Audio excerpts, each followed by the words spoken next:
All right, because a couple people asked for it and a lot of people search for it, and honestly, I think it'd be kind of fun. We're gonna go through a shoulder workout, all dumbbells. I'll show you some variations that you've probably never done before. So if you're ready, let's get after it.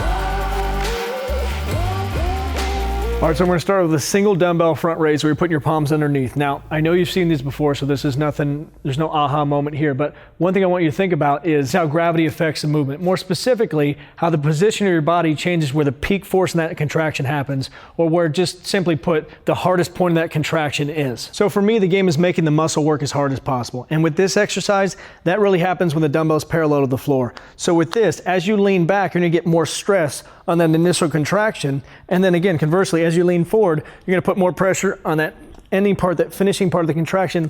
No one way is right, it's just a different movement. I would say try both and see what you feel the best. I came from the mud, there's dirt on my hands. Strong like a tree, there's roots where I stand. So rear delts are a funny one because I have a lot of great exercises that I really connect with, but all of the trolls in the comments hated them. They loathed them, which I get from the outsider's perspective. When you look at it, it looks like I don't know what the hell I'm doing. But let me explain further. One of my favorite movements is just to play on a PT exercise that's actually done laying on your side. But the reason I like to do them this way is, one, I have so many people that are bound up, that are internally rotated, that even just this movement alone, if you just stand them there and have them rotate their shoulders back, which is one of the actual functions of the posterior delt is external rotation, they're gonna get a nice pump back there, right? So then all we do is an isometric hold with the dumbbell, which causes that shoulder just to work harder to stabilize it and move through it. Now, I know it doesn't make a ton of sense, but just sit there, no weight in your hand.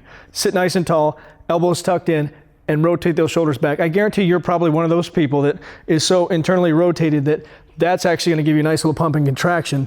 Now, if you wanna amplify it more, tilt a little forward and do that same movement pattern. Then you're working against gravity. Then you don't have to get so worked up and smash the buttons as hard as you can to fight back that doesn't work. Because I guarantee if you tried the normal version of just sitting nice and tall, you get a good contraction, probably more so than the actual movement pattern of a rear delt fly, because that, even if you check out the origin and the insertion of the actual posterior delt itself, you'll see that this is actually a better way to connect with and fire that muscle. Running from the law, hope they won't shoot me down soon.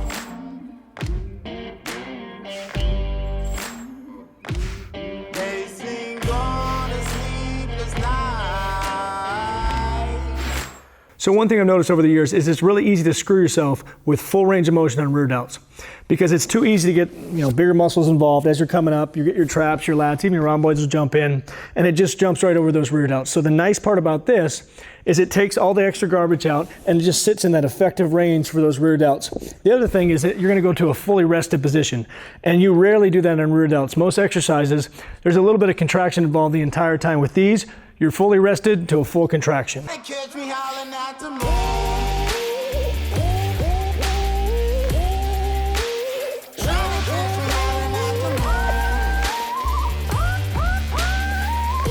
That's another thing too, is don't be afraid to test and change the angle at which you do those rear delt flies. Because for me, it changes workout to workout. Sometimes I'll go in and that traditional way will work the best. Other times, I'll have those elbows tucked to my side and I can really contract it. Sometimes the elbow's bent even more and it's almost like I'm doing a little bit of a row with it.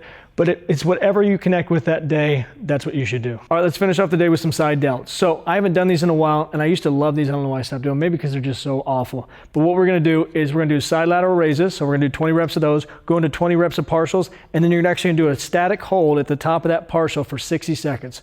Clock yourself, stopwatch, start with your toe, whatever you have to do. Sit there and hold as long as possible. If you can go past 60 seconds, great, but I seriously doubt it. When it rains, it pours. Water's up to my chin. Won't stop fighting to the very end. Many men try to reach it. Many men have failed. Whatever you wanna get to. So on the partials, really lock those elbows up and drive it halfway. And you're doing it right when you really feel the contraction right in that insertion point. Also, I got my ass kicked in the static hold. 20 seconds, I was done. So as always, like, subscribe, hit the notification bell, leave a comment below with the videos you want me to do next. I'm always open to doing stuff you want to do. So get after it, get growing. I'll talk to you soon.